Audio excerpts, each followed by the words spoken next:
नमस्कार, आदाब, सत श्री अकाल। कैसे हैं आप? उम्मीद करते हैं आप सभी स्वस्थ होंगे और अपने कार्यों में व्यस्त होंगे। ज़िंदगी की एक नई राह पर आगे बढ़ रहे होंगे। दोस्तों, साइलेंस रहने के ना बहुत सारे फ़ायदे होते हैं। साइलेंस रहने से आप लोगों की चीज़ों को समझ पाते हैं, उनकी बॉडी लैंग्वेज को एनालाइज़ कर पाते हैं, उनके फेस के एक्सप्रेशन को समझ पाते हैं। वो क्या चाहता है, आपसे क्या सुनना चाहता है, आप उसको समझ पाते हैं। और समझ के आप जब बोलते हैं ना, तो सामने वाला आपको सुनता है, आपको समझता है। आप जितना ज़्यादा बोलेंगे ना, उतना आप अपनी जो ना बोलने वाली चीज़ें उनको आप बोल जाएंगे। लेकिन जब सुन के आप बोलेंगे ना, तो आप उतना ही बोलेंगे जितना सामने वाला सुनना चाहता है। और कम बोल के, साइलेंस रह के आप वो सारी चीज़ें महसूस कर सकते हैं जो आपकी लाइफ के लिए अच्छा हो।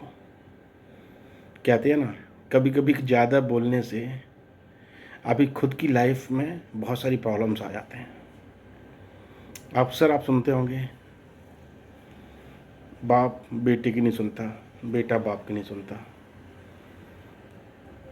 माँ बहू की नहीं सुनती, बहू माँ की नहीं सुनती, हुँ? बहन भाई की नहीं सुनता, भाई बहन का नहीं सुनता, एक रिश्तेदार दूसरे रिश्तेदार की नहीं सुनता।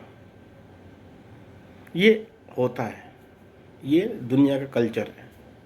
लेकिन इन सारी चीज़ों का समाधान क्या है? जब भी आप किसी से मिलें, आप लिमिटेड बोलें, आप कम बोलें। जब आप कम बोलेंगे ना, तो आप स्टूपिड नहीं लगेंगे। और जब आप सामने वाले को सुन के समझ के बोलेंगे ना, तो आपका एक वैल्यू क्रिएट होगा। कहते हैं ना, जुबान से इंसान रिश्ते बनाता है और जुबान से ही रिश्ते बिगाड़ता है। जब आप जुबान में मिठास कब लेके आ पाएंगे? जब सामने वाले को सुन के समझ के आप बोलेंगे। एक कहानी सुनाते हैं।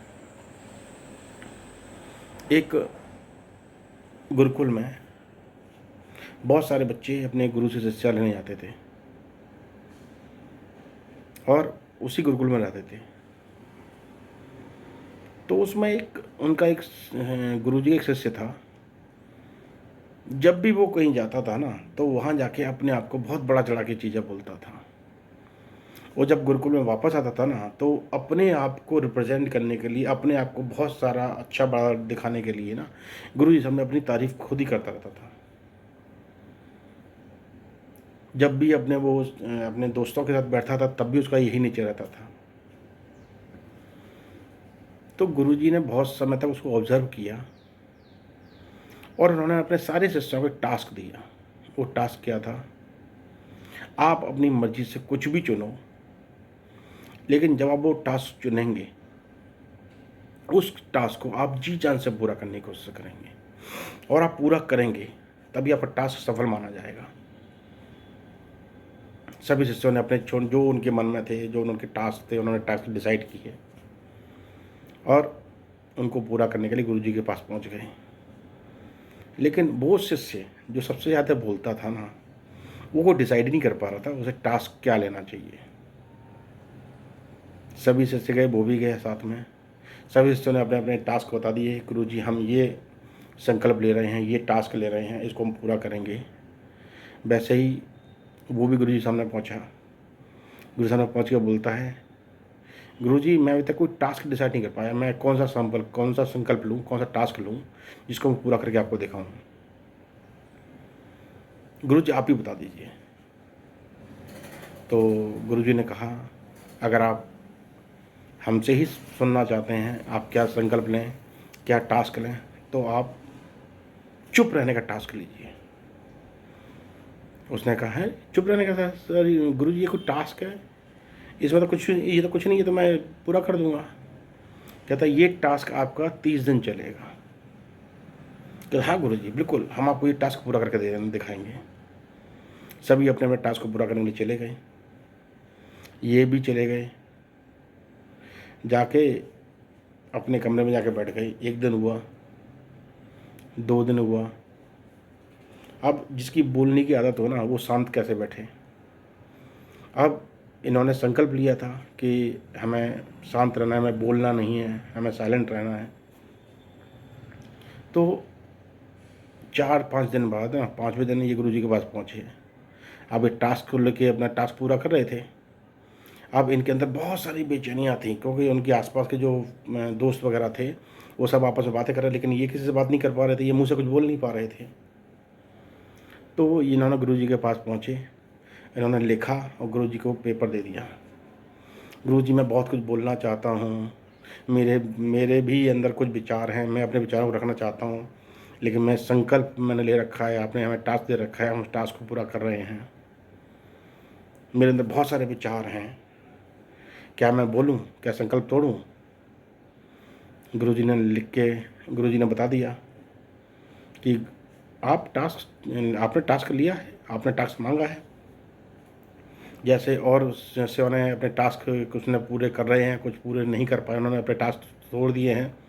लेकिन ये याद रखना, अगर आप टास्क आज पूरा नहीं कर पाए ना, तो आने वाली ज़िंदगी में आप कोई टास्क पूरा नहीं कर पाएंगे। तो संकल्प लो, उसको पूरा करो। भाई शिष्य सुन के वापस चला गया। हफ्ता भर हुआ, 15 दिन हुए, उसके अंदर विचारों का और उबाल आना शुरू हो गया, क्योंकि वो कुछ बोल नहीं पा रहा था। गुरुजी के पास फिर गया, गुरुजी से फिर उसने विनती की, गुरुजी मेरे अंदर बहुत सारे विचार हैं, मैं अपने विचारों को आपके सामने रखना चाहता हूँ, अपने दोस्तों के सामने रखना चाहता हूँ, मैं कुछ बोलना चाहता हूँ, क्या मैं संकल्प तोड़ दूँ? गुरुजी ने कहा, आपकी इच्छा, आप चाहे संकल्प तोड़ दें, आप चाहे संकल्प पूरा करें। तो शिष्य ने फिर से वहाँ से उठा, गुरुजी को प्रणाम किया, अपने कमरे में चला गया। फिर शाम होते होते ना, उसके दिमाग में विचार आया कि मैं इन विचारों से, इन आवाज़ों से कैसे दूर रहूँ, मैं अपने आप को शांत कैसे रखूँ। वो उठा के जंगल में चला गया। 20 दिन हुए, 25 दिन हुए, वो वापस नहीं आया, उसी कोई खैर खबर नहीं। तो गुरुकुल के से और भी जो शिष्य थे गुरुजी के, वो विद्यार्थीगण अपने गुरुजी के पास पहुँचे, जाके बोलते हैं, गुरुजी वो हमारा साथी जो बहुत ज़्यादा बोलता था, वो किसी कोई खैर खबर नहीं है, कहीं उसे कोई जंगल में कोई जंगली जानवर खा तो नहीं गया हो। कहते हो सकता है उसे कुछ खा गया हो, या ये भी हो सकता है जिसके लिए वो गुरुकुल आया था, जिसको वो पाना चाहता ज़िंदगी में, शायद उसको वो मिल गया हो। शिष्य जंगल से वापस नहीं आया। गुरुकुल के शिष्यगण, जितने भी शिष्यगण थे, उसके जो साथी थे, उन्होंने उसके लिए प्रार्थना की, हे भगवान, हमारे दोस्त की मदद रखना, उस पर कृपा बनाए रखना, उसे ज़िंदगी में कोई संकट ना आए।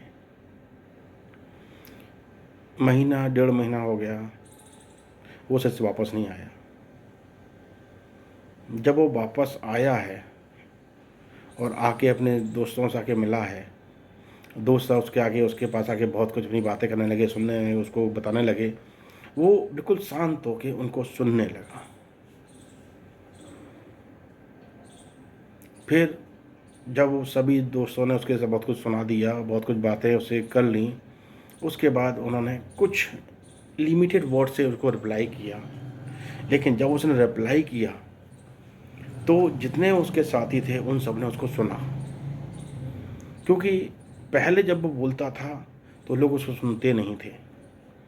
लेकिन अब जो इंसान वापस आया है गुरुकुल में, और जब वो बोल रहा है, तो उसकी बातों में वो वजन है, बातों में वो मिठास है, बातों में वो सामर्थ्य शक्ति है कि लोग उसे इंस्पायर हो रहे हैं, लोग उसे सुन रहे हैं। अपने दोस्तों से कुछ गिनी चुनी बातों का जवाब देके वो अपने गुरु के पास गया। गुरु के पास गया, गुरु के पास जाके बोलता है, गुरुजी, क्या मेरा अभी भी संकल्प जारी है? गुरुजी ने कहा, हाँ, तुम्हारा अभी भी संकल्प जारी है, क्योंकि अब तुम पहले जैसे नहीं हो। अब तुम लोगों की बातों को सुनते हो, उसके बाद जवाब देते हो। इसमें आप ना एक आपके अंदर एक शक्ति पैदा हो गई है, जो आपके अंदर उस ऊर्जा को जागृत करके आपको बोलने की शक्ति देती है, जो आपको सिर्फ वही बोलना है। इसलिए अब आप वो इंसान नहीं रहे जो आप पहले थे। पहले आप बातों बातों में बहुत कुछ ऐसा बोल जाया करते थे जो बोलने लायक नहीं होता था, जो दूसरों को हर्ट भी करता था। लेकिन अब जब आप बोल रहे हैं तो आप पहले सुन रहे हैं, उसके बाद आप बोल रहे हैं।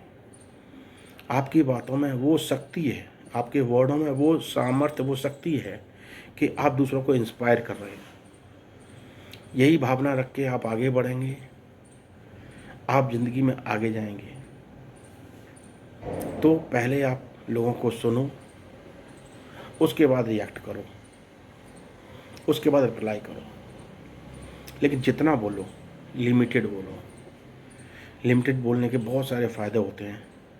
आपके रिश्ते मजबूत रहते हैं, आप लोगों में अपनी एक छाप छोड़ पाते हैं, लोग आपको सुनते हैं, आपको समझते हैं, आपको मानते हैं।